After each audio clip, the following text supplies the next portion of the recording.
자, 그러면 파이어베이스 내용부터 진행을 해보도록 하겠습니다. 일단 파이어베이스 콘솔 쪽에서 프로젝트 기본적으로 세팅하고 진행하는 내용들 먼저 한번 해보도록 하겠습니다. 우선은 파이어베이스 여기 콘솔에 들어오셔가지고요. 아마 이제 처음 파이어베이스 홈페이지 들어왔을 때 이쪽으로 이 페이지가 안 보이시는 분들은 우측 상단에 콘솔로 이동이라는 메뉴가 있을 거예요. 그쪽으로 들어오시면은 이 파이어베이스 콘솔 쪽을 보실 수가 있습니다. 그래서 여기에 프로젝트를 추가를 하고 최대 이제 기본적으로 5개까지는 프로젝트를 아무 조건 없이 그냥 생성을 하실 수가 있고요. 지금 막 만드셨으면은 여기에는 아무 프로젝트도 없는 상태겠죠. 자, 그래서 여기 이제 프로젝트를 추가를 하게 되면은 여기에 이제 뭐 간단하게 몇 가지 내용들을 입력을 하고서 프로젝트를 생성을 할 수가 있습니다. 그래서 저는 이제 심플 메신저라고 심플 메신저라고 프로젝트 이름을 지어가지고 생성을 하고요. 자, 여기에 이제 이 애널리틱스를 사용을 할 거냐 안 할 거냐, 뭐 이거는 사실 하셔도 되고 안 하셔도 되고, 저는 일단 나중에 추가를 하도록 하겠습니다. 당장 지금은 앱용 애널리틱스를 심을 건 아니기 때문에. 자, 그렇게 해서 생성을 하면은 프로젝트가 생성이 되고요.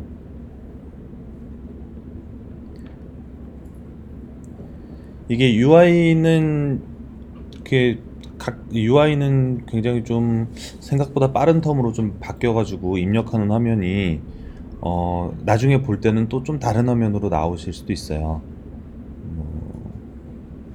지금 이것만 해도 저희 리액트 네이티브 지난번 차수랑 지금이랑 구성은 좀 다른데, 뭐 그때는 막 지역도 선택하고 뭐 여러 가지가 있었는데, 아무튼 이렇게 생성을 하실 수가 있습니다. 자, 그래서 생성을 하신 다음에 제일 먼저 하실 게 여기에 이제 이 앱을 추가를 하는 건데, 앱은 나중에도 추가를 하실 수가 있어요. 나중에 언제든지 추가를 하실 수 있고, iOS, 안드로이드, 웹, 그리고 유니티, 여기 4가지를 제공을 하고 있습니다. 그 중에 저희는 세 번째 있는 웹 부분을 클릭을 해가지고 앱을 생성을 하고 진행을 할 겁니다. 자, 그래가지고 이제 처음에 앱 등록을 하면은 여기 이제 앱 닉네임을 이제 적게 되고요. 이게 이제 뭐 저희는 앞에 쓴 거랑 이거랑 똑같이 심플 메신저, 내가 메신저를 스펠링을 잘 쓰고 있는 건가? 심플 메신저라고 해가지고 등록을 하고, 그러면은 자, 여기 파이어베이스 호스팅은 체크를 하셔도 되고 안 하셔도 됩니다. 근데 저희는 안 쓸 거예요. 체크 굳이 뭐 하셔도 쓸 일이 없을 겁니다, 이번에는. 자, 그러면은 이런 식으로 이제 SDK 추가하는 부분이 나오게 됩니다. 그러면 여기에서 이제 이 내용은 이제 웹용을 선택을 한 거니까 웹페이지에 삽입할 수 있는 내용의 코드가 나와요. 그래서 저희가 이거를 그대로 사용을 하지는 않을 건데, 저희한테 필요한 거는 여기에 있는 이 컨피그, 이 키들이 들어가 있는 이 컨피그만 딱 필요합니다. 그래서 이 내용만 따로 복사를 해두고 나중에 콘솔에 들어오면 언제든지 이 내용은 다시 확인하실 수가 있어요. 근데 이 키를 이제 잘 저장을 해 두셔야 되고, 자, 중요한 게 몇 가지가 있는데, 이 키 같은 경우에 기본적으로 이 키가 있게 되면은요, 이 키를 가지고 있으면은 굉장히 이제 내 파이어베이스 이 애플리케이션 쪽에 접근을 하기가 쉬워져요. 그래서 여기에 이제 뭔가 외부에서 데이터를, 그러니까 내 애플리케이션을 통하지 않고도 뭔가 데이터를 뭐 사용을 한다든가 뭐 그런 것들이 굉장히 쉬워지기 때문에, 물론 그걸 이제 막는 방법들도 다 있긴 있습니다만, 그래서 가급적이면 이 키는 외부로 유출이 안 되도록 하시는 게 중요합니다. 그래서 이게 지금 이거에 대한 내용을 이제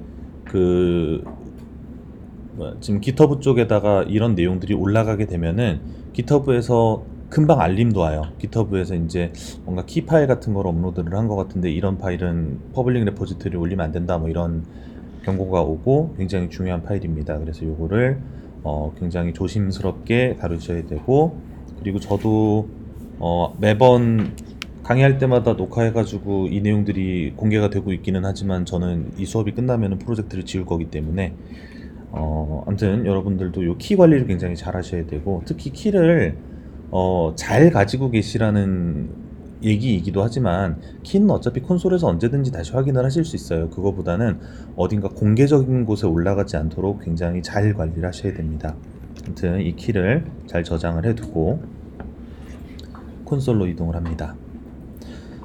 자, 그래서 저희가 오늘 이용을 할 거는 여기 있는 데이터베이스입니다. 데이터베이스고, 데이터베이스가 총 두 가지가 안내가 나올 거예요. 들어가 보시면은 파이어스토어라는 이런 데이터베이스가 있고, 이 밑에 내려가 보시면은 리얼타임 데이터베이스라고 있습니다.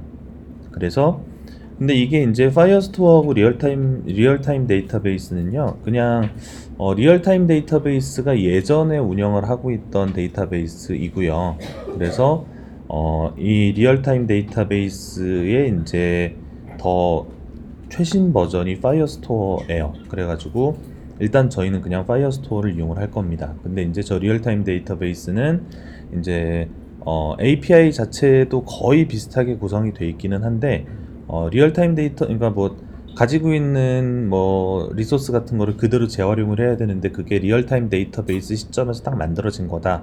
그런 경우에 이제 쓸 수 있도록 예전 버전에 대한 서포트를 아직 해주고 있는 거고요. 저희는 이제 파이어스토어를 사용을 할 거고, 파이어스토어에도 리얼타임 데이터베이스에 있는 기능들은 이제 전부 다 거의 다 포함을 하고 있기 때문에 여기에서도 실시간 데이터베이스는 저희가 이용을 할 수가 있습니다. 이용을 할 겁니다. 자, 그래서 여기서 이제 데이터베이스 만들기 쪽을 들어가면은, 자, 여기에 잠금 모드로 시작, 테스트 모드로 시작 두 가지가 있습니다. 그래서 여기 이제 잠금 모드, 테스트 모드 중에 잠금 모드는 이제 실제적으로 운영을 하실 때 사용을 하시는 모드입니다. 그래서 오른쪽에 내용을 보시면은 여기 이제 읽기하고 쓰기가 전부 다 잠긴 상태가 되고, 그런 다음에 보통 여기에서 읽기만 풀어요. 그러니까 쓰는 거는 안 되고 읽기 전용으로 만든 다음에 운영을 합니다. 근데 처음에는 둘 다 잠긴 상태로 시작을 하는데 권한 설정을 이제 변경을 할 수가 있기 때문에 이거를 읽기는 허용, 쓰기는 비허용 이런 식으로 세팅을 해놓고 쓰게 됩니다. 그게 이제 아까 그 키하고 관련이 있는 부분인데요. 아까 그 키 같은 경우에 결국은 아까 저희가 만들었던 그 키를 아예 이제 앱에다가 전혀 안 넣고서 작업을 하게 되면은 예를 들어 저희가 이제 만들려고 하는 채팅 서비스, 뭔가 실시간으로 데이터가 계속 업데이트가 돼야 되잖아요. 그러니까 그거를 뭐 소켓 같은 것을 직접 구현을 하게 되면은 둘 다 잠궈 놓고도 가능합니다. 근데 이제 보통 읽기 같은 경우에는 파이어스토어에서 제공하는 리얼타임 기능을 이용을 하고, 쓰기는 다른 경로로 이제 뭐 백엔드 API 같은 걸 통해서 전송을 한다든가 그런 식으로 처리를 하게 됩니다. 아무튼 잠금 모드는 나중에 실제 프로덕트를 하실 때에 이 모드를 사용을 하셔야지 될 거고요. 우선은 테스트 모드로 시작을 할 겁니다. 테스트 모드로 시작을 하게 되면은 읽기 쓰기가 전부 다 풀린 상태에서 동작을 하기 때문에 저희가 별도의 API 서버를 구현하지 않고서 일단 쓰기와 읽기를 모두 앱상에서 테스트를 할 수가 있습니다. 이렇게 세팅을 하시면 되고, 자, 그리고 이제 여기 파이어스토어 위치 설정을 해야 되는데, 이 위치 설정을 할 때 가급적이면은 지리적으로 좀 가까운 쪽을 선택을 하는 게 아무래도 읽고 쓰고 하는데, 속도 면에서 이제 속도가 사실 한 번 요청할 때는 되게 좀 작은 양이긴 한데, 아무튼 그게 쌓이고 하면은 굉장히 아무튼 서비스 상에 있어서는 차이가 좀 있게 됩니다. 그래서 위치를 잘 선택을 하셔야 되고, 일단 여기에 경고가 크게 나오는데 변경이 안 돼요. 그래서 처음에 선택을 잘 하셔야 되고, 지금 이제 지역이 꽤 많이 늘어났습니다. 지역이 전에는 몇 군데 없어가지고 저희는, 그러니까 우리나라에서도 그 US 센트럴 그냥 이용하는 경우도 있고 막 그랬는데, 지금은 좀 많이 늘어났습니다. 늘어나가지고 자, 아시아 지역에서 이용을 할 수가 있고, 그래서 보통 우리가 제일 많이 이용을 하는 거는 이제 그 아시아 노스이스트 1번 도쿄를 제일 많이 이용을 합니다. 그 이유는 그 우리나라에 크게 들어오는 백본망 두 개가 있는데 그 중에 하나가 미국에서 일본 찍고 우리나라 들어오는 망이 제일 큰 망이죠. 그래가지고 이쪽이 그나마 속도 면에서 조금 장점이 있기 때문에 저희는 자, 아시아 노스이스트 1번 도쿄 지역으로 해가지고 선택을 하고 네, 생성을 하도록 하겠습니다.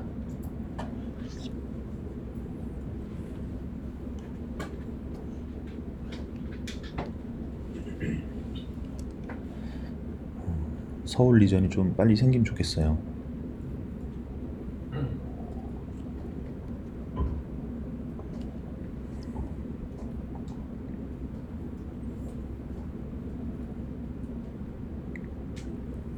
자, 생성이 되는데 시간이 조금 걸리니까 그 사이에 말씀을 드리자면은 혹시 이걸 이용을 해가지고 중국 지역에 서비스를 하실 생각이면 중국 쪽에서는 파이어베이스는 서비스가 전체적으로 다 안 됩니다. 리전에 홍콩이 있었잖아요. 홍콩만 되는 거예요. 그러니까 홍콩 지역만 되고 아무튼 본토에는 서비스를 할 수가 없습니다.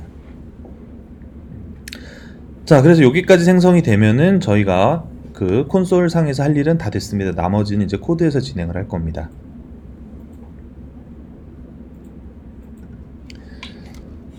자, 이따가 이제 창을 열어는 두세요. 이따가 저희가 작업하면서 작업하는 도중에 여기에서 데이터 확인만 하는 목적으로 이쪽으로 다시 들어오기는 할 거예요. 그러니까 열어는 두시고. 자, 지금 여기까지 진행하는 거에 대한 내용을 문서에 이제 요 이후에 해야 되는 내용을 사강이 그 파이어베이스 앱 세팅에 대한 문서에 이제 기록을 해놨는데요. 거기 이제 키를 꼭 저장을 해 놓아라 라는 얘기를 여기에도 이제 해놨습니다. 그래서 키는 꼭 저장을 해 두시고 유출에 주의하시고. 자, 그런 다음에 뭐 지금 저희 진행해야 되는 거 전반적으로 한번 그냥 리뷰를 좀 드리고 그런 다음에 실제 코드 작성을 할게요.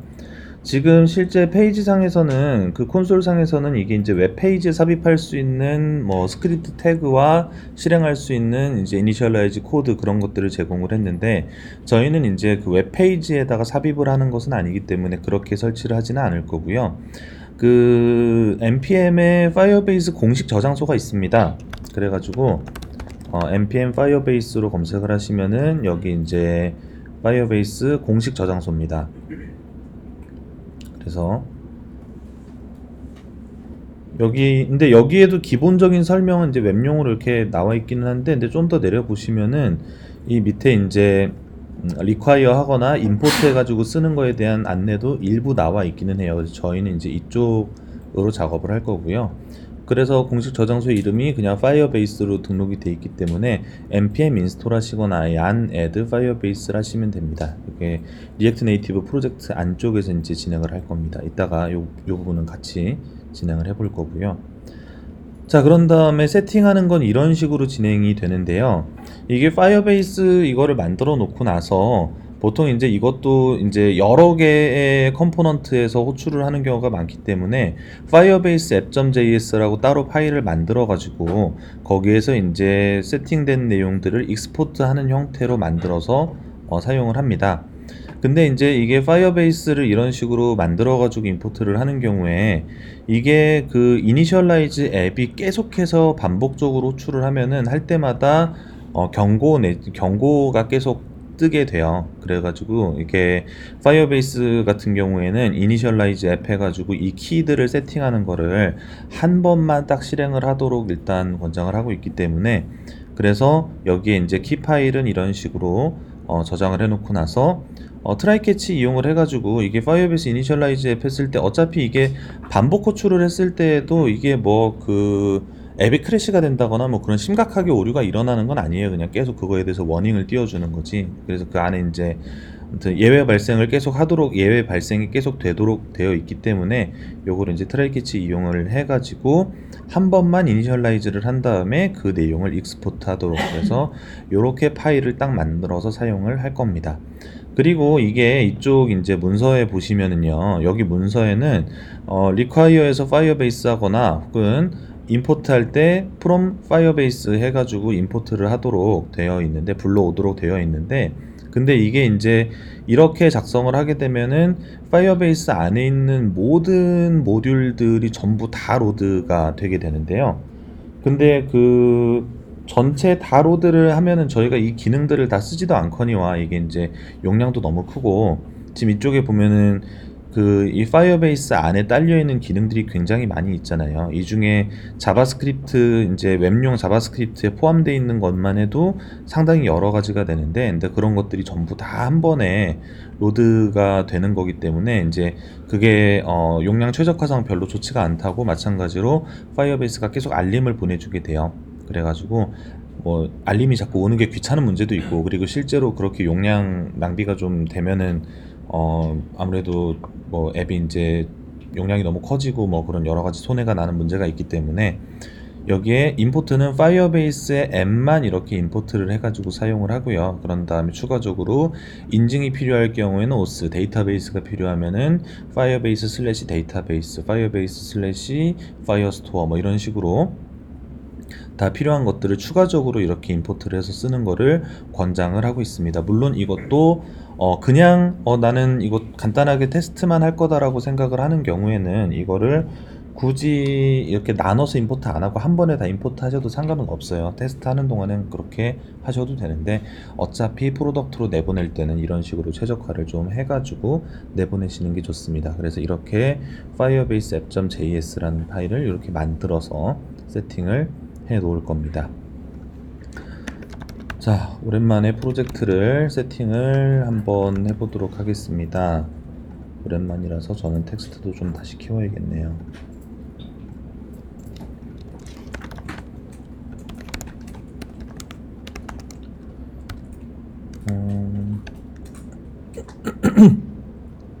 자, 여기에 저는 expo init 해가지고 simple messenger라는 이름의 프로젝트를 생성을 해보겠습니다. 자, 그래서 지금 딱 그 파이어베이스만 테스트를 하고 페이징이나 이런 거는 이제 추후에 다시 이제 추가를 할 수 있으니까 우선 블랭크로 그냥 생성을 해서 만들어 보도록 할게요. 그래서 simple messenger라고 이름도 넣어서 생성을 하고요.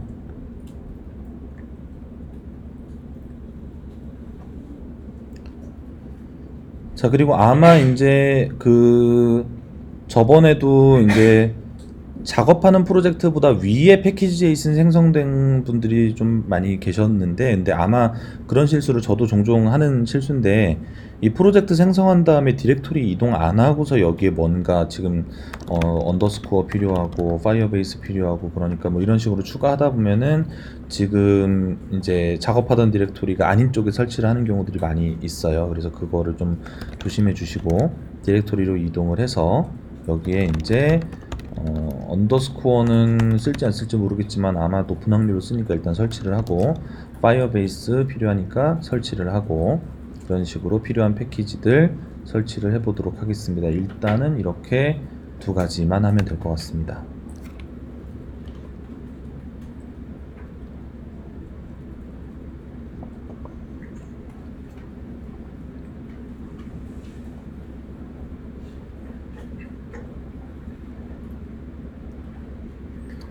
일단 통신하는 부분만 짧게 작성을 한 다음에 그게 잘 되고 나면은 거기에다가 네이티브 베이스를 좀 입혀보든가 그렇게 하도록 할게요. 자,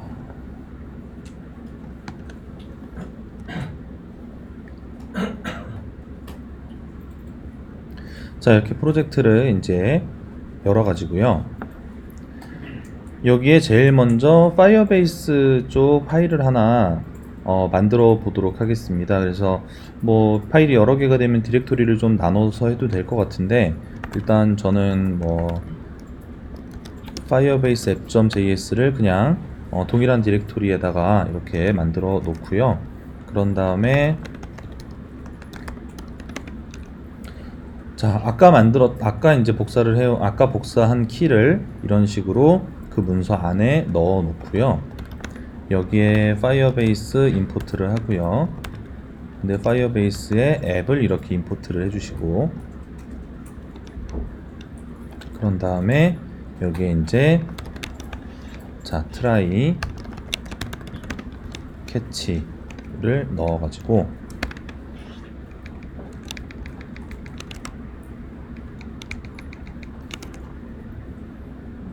스페이스 이렇게 쓰기 싫은데.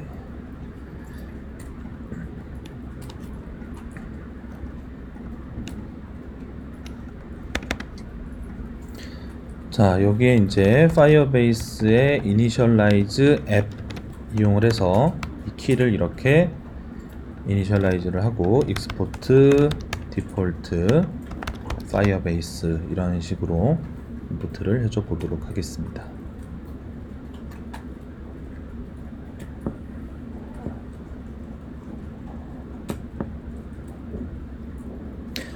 자, 근데 이 내용을 이제 이대로 올라가게 되면은, 자, 이대로 올라가면은 여기에서 이제 요 이제 키의 패턴 가지고 있는 애들을 GitHub가 항상 주시를 좀 하고 있기 때문에 이게 올라가게 되면은 바로 저기 그러니까 경고 맞죠? 경고 메일이 저한테 날라올 거예요. 여러분들도 여러분 저장소에, 특히 지금 저희는 이게 퍼블릭 저장소에다가 하고 있는 중이기 때문에 이게 100% 날라옵니다. 그래서 제가 여기에다가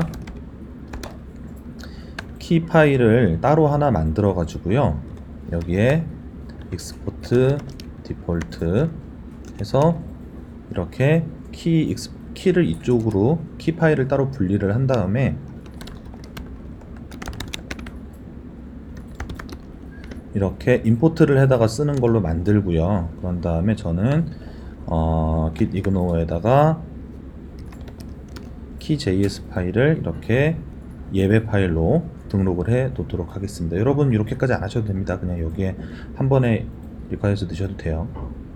그리고 제가 메신저를 저 혼자서 계속 쓰는 형태로 테스트를 해야 되기 때문에 이따가 이 파일을 따로 뭐 이슈나 어느 쪽에다가 올려가지고 저희가 같이 채팅을 좀 해볼 수 있게 이따 해보도록 하죠. 일단은 이렇게 세팅을 해보도록 하겠습니다. 자, 그러면은 이렇게 만들고 나서요, 이거를 실제적으로 사용을 할 때에는 어떻게 사용을 하느냐, 여기가 이제 저희가 이 앱.js 쪽에 와가지고 이 파이어베이스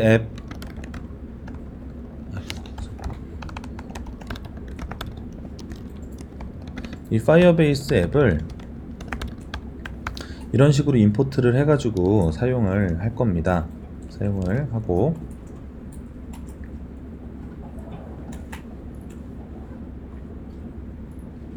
네, 요 실제 이제 파이어스토어 사용하는 거는 요 뒤에 다른 문서에 있으니까 그 내용들을 계속 이어서 진행을 해보도록 할게요. 제가 설명을 쭉 드리고 코드를 올린 다음에 코드를 이제 GitHub에서 보실 분들은 GitHub에서 보시면서 하시면 되겠습니다. 자, 파이어스토어 이제 좀 천천히 설명을 드릴게요. 파이어스토어는 이제 일단 그 파이어베이스에서 제공을 하는 데이터베이스이고요.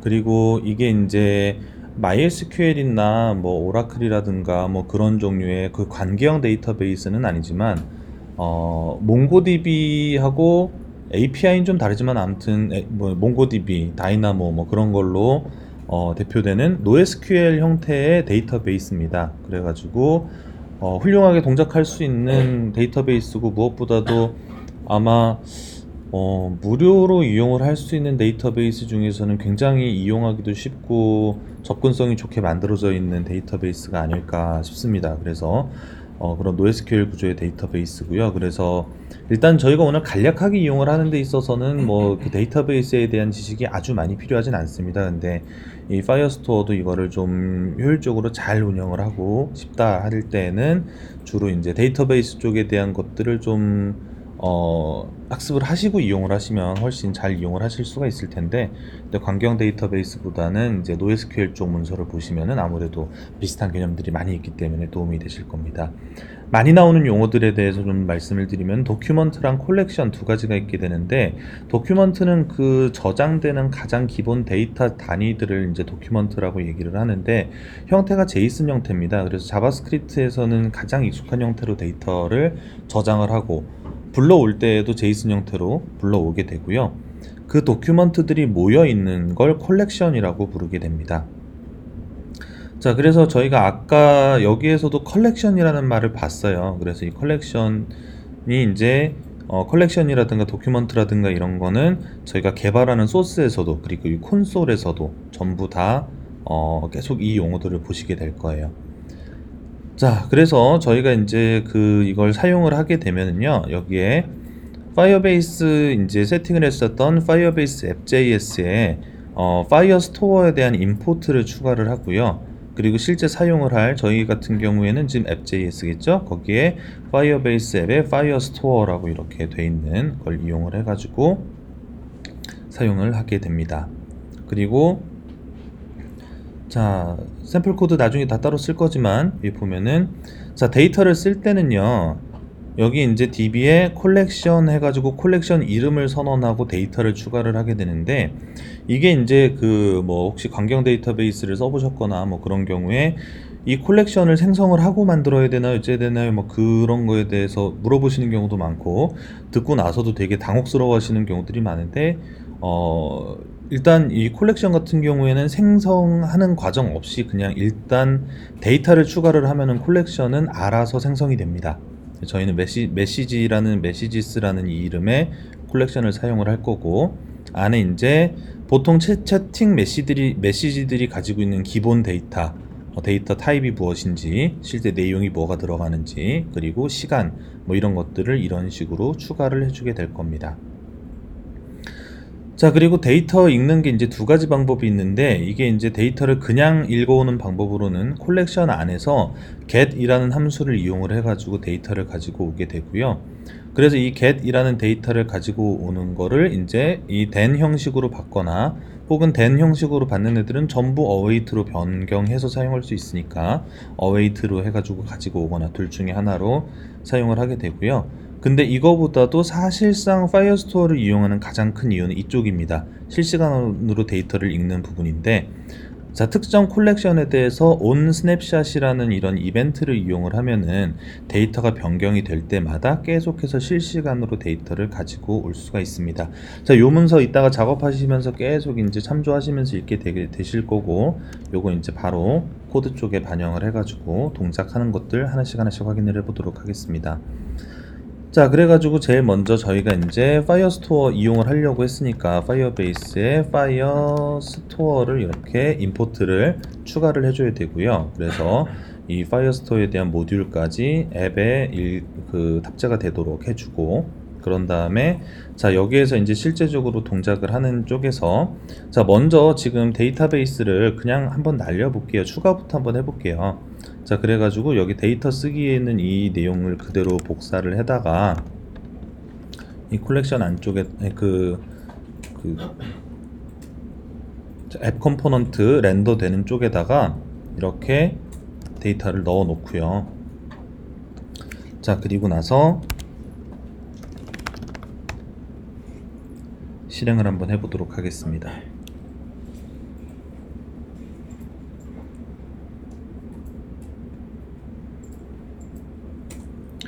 자, iOS 시뮬레이터에서 실행을 하면, 자, 저희가 뭐 뷰에 대한 변경 같은 걸 하지는 않았기 때문에 이게 실행이 되면은 실행된 결과 자체는 그냥, 죄송해요. 제가 아까 복사해 오면서 이거를 빼먹었어요. 파이어베이스 앱에 파이어스토어 이렇게 요거를 이제 요 안쪽에서 이제 실제로는 이렇게 작성을 하시면 안 되죠. 왜냐면은 지금 여기는 화면, 그러니까 이 렌더되는 함수니까 뭔가 화면이 렌더될 때마다 얘를 계속 파이어스토어를 갖고 오도록 만드는 거는 좋은 방법이 아니죠. 얘를 이제 바깥쪽에 빼시는 게 좋고, 지금은 이렇게만 넣어서, 지금 뺄게요. 지금 빼도 뭐 크게 상관없겠습니다. 자, 이렇게 해서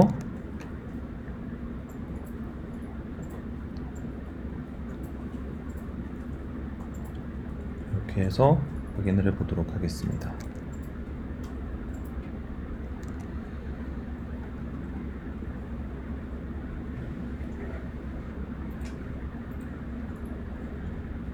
맞는데.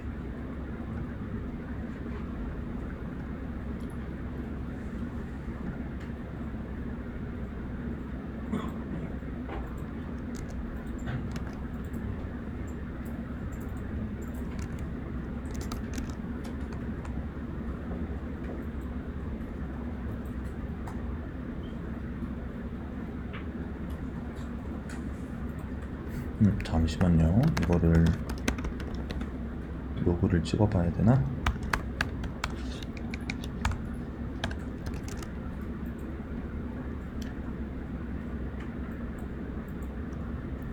자, 지금 요거 이제 데이터 이제 들어가고 화면 자체는 지금 여기 렌더하는 요 내용이 그냥 나왔고, 근데 이 내용이 나오면서 그 앞에 이제 데이터베이스 들어가는 부분이 하나가 실행이 됐을 거예요.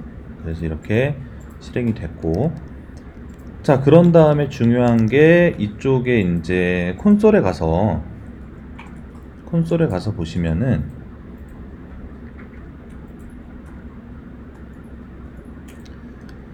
자, 콘솔 쪽에 데이터가 들어갔습니다. 들어가가지고, 자, 여기에 이제 메시지라는 이름의 컬렉션이 자동으로 생성이 됐고, 그런 다음에 여기에 이제 문서가 새로 하나가 추가가 됐고, 여기에 이 해시처럼 나와 있는 거는 자동으로 생성이 돼서 붙은 이 도큐먼트의 아이디고요. 그리고 이 오른쪽에 이 도큐먼트에 대한 내용을 보면은 여기에 이제 컨텐트와 타임스탬프 그리고 타입이라는 저희가 넣은 데이터 세 가지가 들어가 있는 걸 보실 수가 있습니다. 이런 식으로 전송이 됐고요.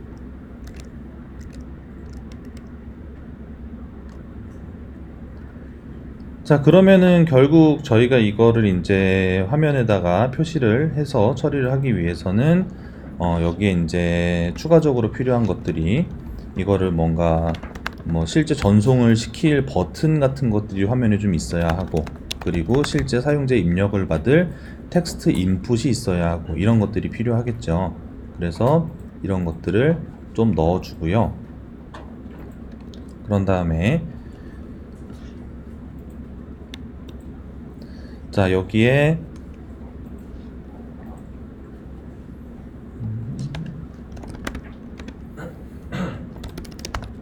자, 메시지랑 셋 메시지라는 이름의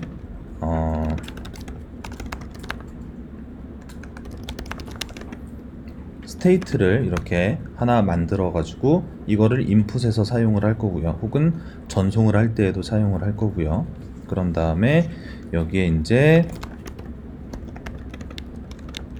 자, 서브밋 제출 전송이라는 이름의 함수를 하나 만들어서 이 안쪽에서 이 콜렉션에 데이터를 넣는 거를 실행을 시키도록 하겠습니다. 그러면은 이 컨텐트 안에 이제 이 입력한 스테이트 메시지가 들어가야 할 거고요. 그리고 이 메시지가 입력된 게 없을 때에는 함수를 실행하지 않도록 요 정도만 좀 이렇게 처리를 해 놓도록 하겠습니다.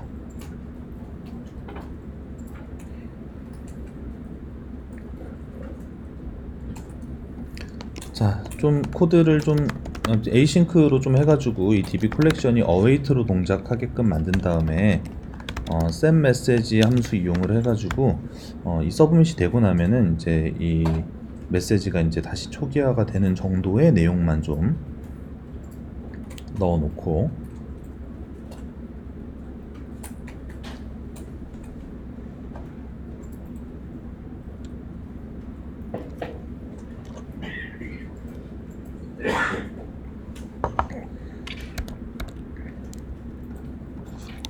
자, 여기 이제 뷰마저 좀 다듬어 가지고 끝을 내도록 하겠습니다. 여기에 이제 텍스트 인풋하고 버튼, 근데 버튼은 이제 타이틀이 하나 있어야 되고요.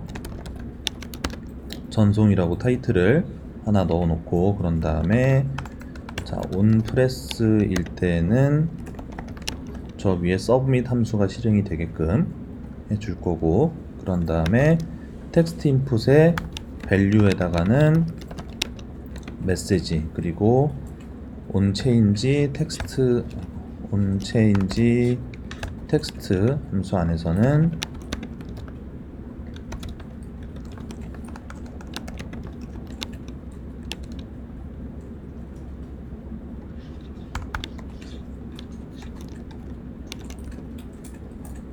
자, 이렇게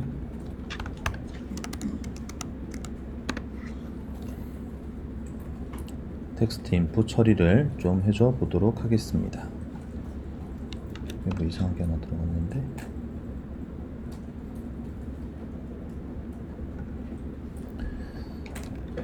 자, 그리고 이거는 꼭 필요한 건 아니지만 기본적으로 iOS에서는 이 텍스트 인풋이 크기가 유동적이고 아웃라인 같은 것들이 아무것도 없는 상태이기 때문에 스타일은 위스도 좀 지정을 해주고,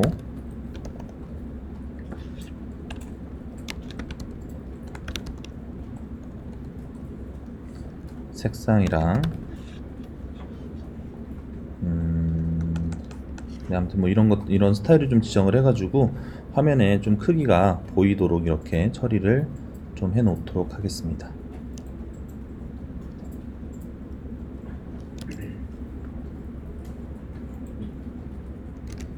자, 그렇게 해서 이제 화면 쪽에 가면은 여기 이제 잠깐만, 이거 보더 두께도 좀 해야 되겠군요.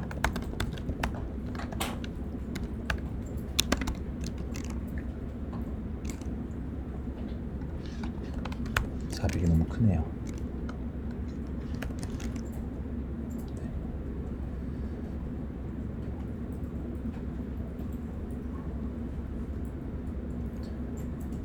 자, 그런 다음에 여기 이제 그러면은 지금 전송하는 부분까지 작성을 쭉 했는데, 여기 내용들을 이렇게 넣고 여기 이제 전송을 누르면 전송이 완료되고 나면 여기 텍스트가 사라지는 이 send 메시지 한 부분까지 확인이 되고, 그런 다음에 가서 보시면 데이터베이스에는 이게 계속 들어가고 있을 거예요. 계속 들어가는 부분들이 확인이 됩니다. 그래서 이런 식으로 데이터들이 추가가 될 거고요.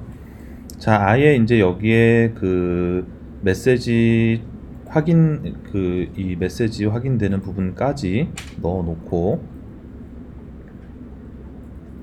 자, 넣어 놓고서 코드를 1차로 한번 커밋을 해 드리도록 할게요. 자, 그래서 이 함수형 컴포넌트에서 이 함수형 컴포넌트 요 안쪽에서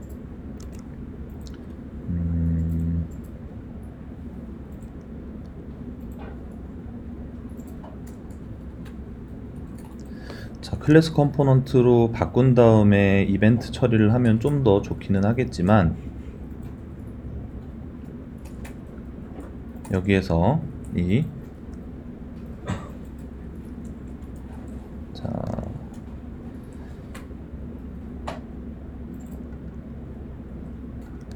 이거를 렌더 할 때마다 읽어오면은 좋지가 않을 것 같은데,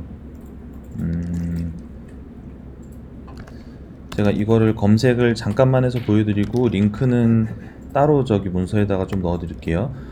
그 리액트에 있는 set state, use state처럼 여기 use effect라는 게 있습니다. 그래서 use effect 같은 경우에는 이제 그 특정한 뭐 상황들, 주로 이제 스테이트나 뭐 프롭스가 변경되는 그런 때만 이제 동작이 되게끔 하는 그런 함수를 요 안에다가 작성을 할 수가 있는데요. 그래서 요 문서는 제가 링크를 따로 이따가 문서에다가 추가를 해드리기로 하고, 자, 여기에 이제 use effect라는 함수를 이용을 해가지고, 자, 이 안쪽에서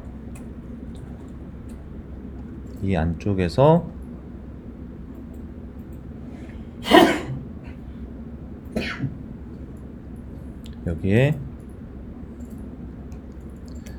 이 내용을 그대로 가지고 와서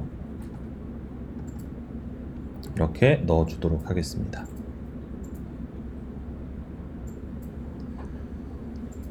자, 그래가지고 여기 이제 보통 목록 같은 경우에는 이거를 이제 목록 표시를 위한 스테이트를 따로 놔두게 되는데요. 여기 리스트하고 setList라는 이름의 이런 애를 만들어가지고 react use state로 해서 기본값이 빈 배열인 이런 걸 하나 만들어 주고요.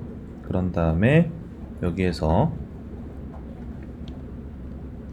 이 스냅샷을 저쪽에 이제 바로 넣는 경우도 있고요. 근데 이제 보통 여기에 이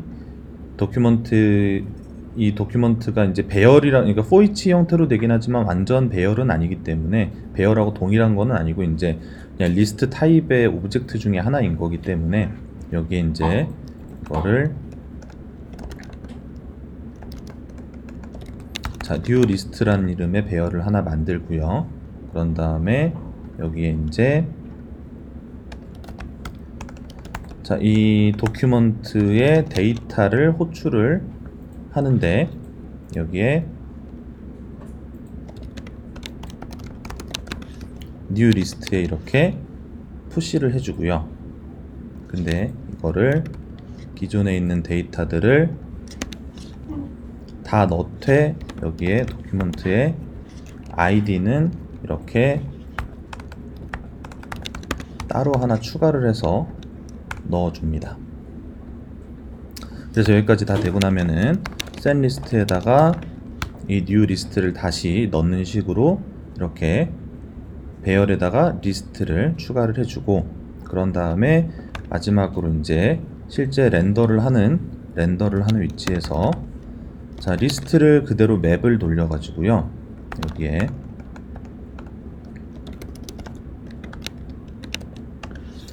자, 이렇게 메시지 해서 이 안에다가 자, 이렇게 텍스트를 표시를 해주도록 할 겁니다. 근데 여기에 키가 할당이 돼야 될 텐데, 키는 메시지의 id를 이렇게 할당을 해주는 형태로 이렇게 넣어주면은 여기에 아까 처음에 그냥 코드상으로 직접 넣었던 데이터 하나, 그리고 그 밑에는 지금 방금 제가 입력해서 넣은 거 하나, 이렇게 두 개가 불러와져서 표시가 되는데요. 여기에다가 자, 이렇게 텍스트를 넣어가지고 전송을 하면은 전송이 되고, 여기 초기화되는 게 지금 실행이 안 되기는 했지만 화면상의 업데이트가 계속해서 실시간으로 되는 거를 볼 수가 있습니다.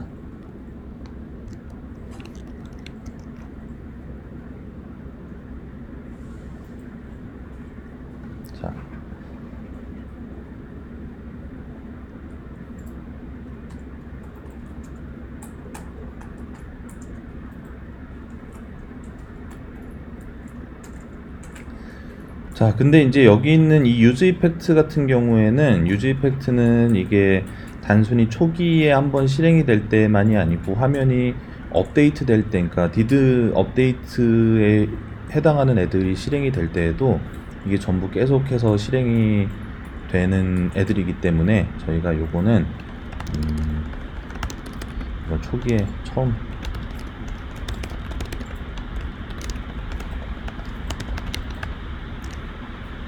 이거를 처음 할 때 할걸.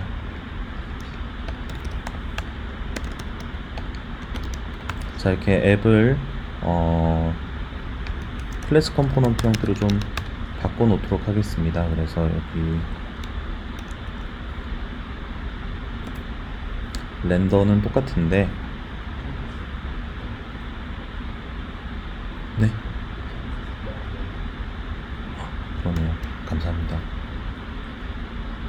자, 이렇게 렌더 안쪽에 옮겨 놓고 여기에 그 리스트 같은 것들만 이렇게 스테이트가 되도록, 이거 스테이트 관련된 거 바꾸는 거는 이따가 한꺼번에 할게요. 자, 그리고 여기 이제 유즈 이펙트에 실행될 애들은 이제 렌더 쪽이 아니고 렌더 바로 뒤쪽에 컴포넌트 디드 마운트에서 하도록 좀 옮겨주고,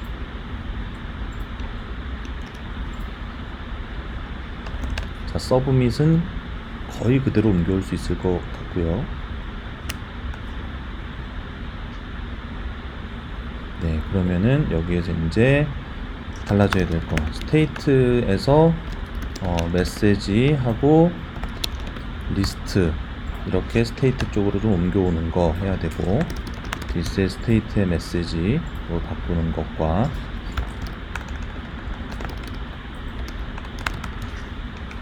그리고 여기 이제 set state 해가지고 데이터 갱신하는 걸로 변경이 좀 돼야 되고요. 여기에서도 디스 스테이트의 리스트, 그리고 디스의 set state 해가지고 메시지에 텍스트를 넣는 거, 서브밋도 디스의 서브밋, 요 정도로 바뀌면은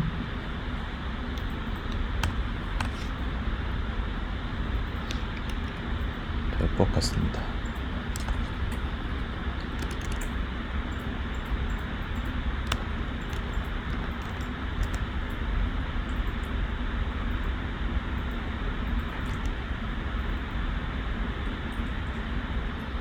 제가 여기 구타를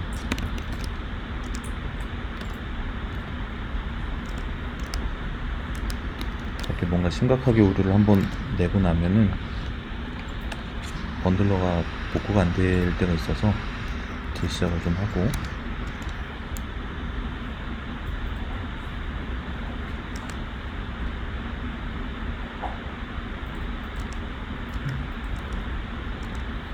저 디드마운트 여기 이것도 여기 셋리스트가 아니라 셋스테이트로 바꿔야 되는데, 자, 셋스테이트 해서 리스트를 이렇게 넣는 형태로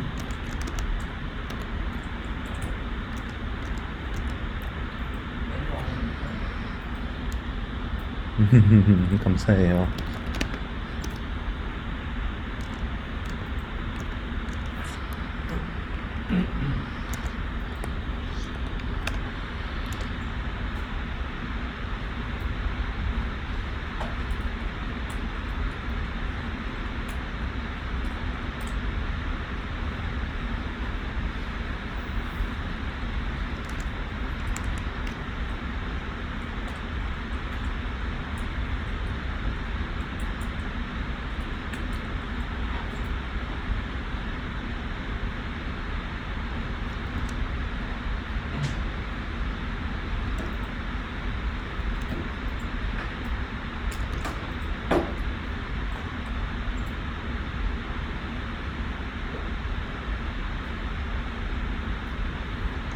엑스포도 좀 재시작을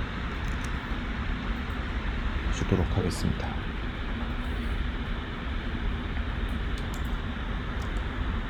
제가 뭘 또 빼먹었군요.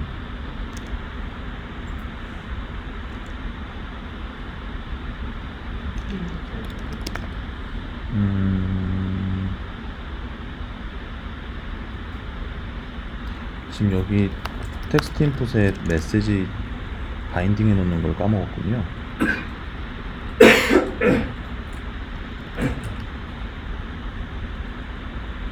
네, 자, 이렇게 변종을 할 수가 있겠습니다. 근데 이제 이거 보시면은 지금 계속해서 업데이트는 되는데 이게 이제 차곡차곡 시간 순서대로는 안 쌓일 거예요. 왜냐면은 이걸 읽어 왔을 때 지금 여기 데이터들이 요 아이디들이 이제 랜덤하게 생성이 돼가지고 랜덤하게 이것들이 쌓이고 있는데, 근데 이제 이 랜덤하게 쌓인 것들이 이 아이디 기준으로 해가지고 정렬이 돼서 나오는 거지, 이게 지금 시간 순서대로 정렬이 돼서 나오진 않을 겁니다.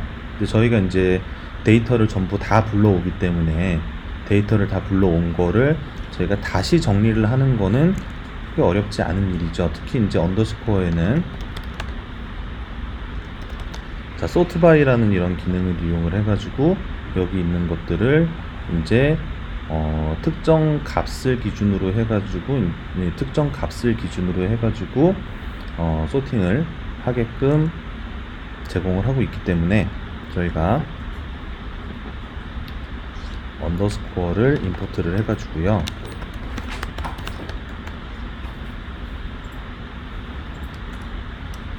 자, 여기에 이제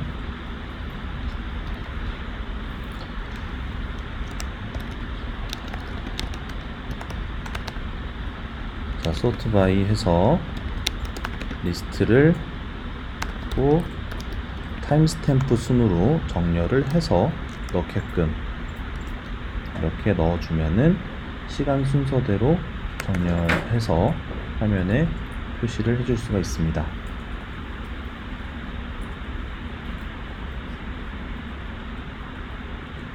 자, 여기까지 일단 제가 작성을 해가지고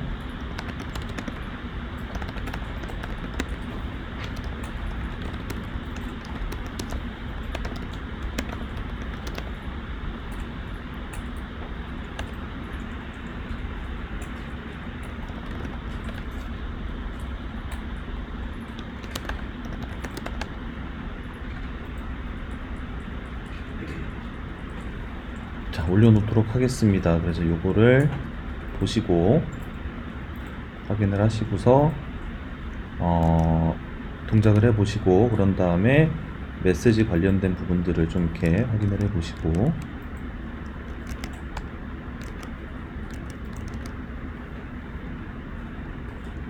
자, 일단 요거 내용을 이 중에서 제가 이 키에 해당하는 내용, 어차피 제가 오늘 일회성으로 딱 쓸 거고 말 거기 때문에 이 키에 대한 내용은 저희 위키 쪽에 올려놓을게요. 이슈는 질문하시는 분들을 위해 좀 남겨놓고, 여기에 파이어베이스 키 해서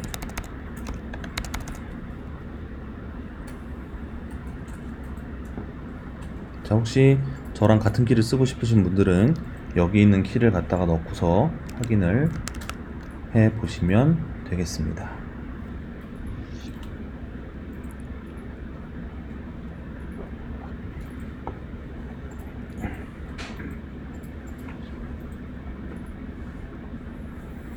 누군가 키를 사용을 하셔가지고 테스트를 하기 시작하면은 제 쪽에도 화면에 그게 나오기 시작을 하겠죠?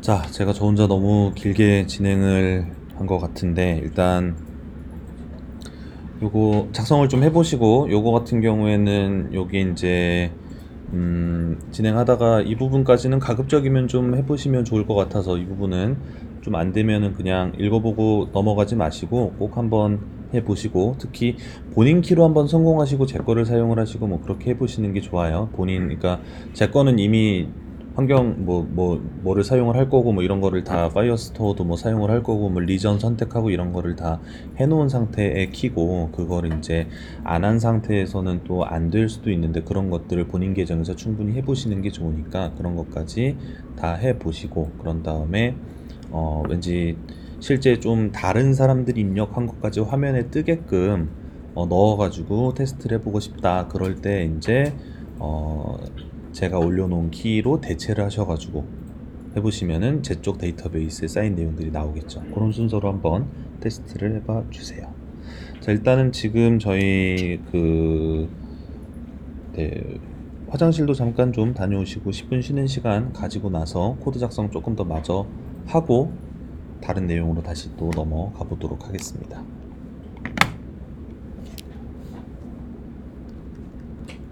스냅샷이 정확히 어떤 기준인가요? 그러니까 온 스냅샷은 잠깐만요. 일단 녹화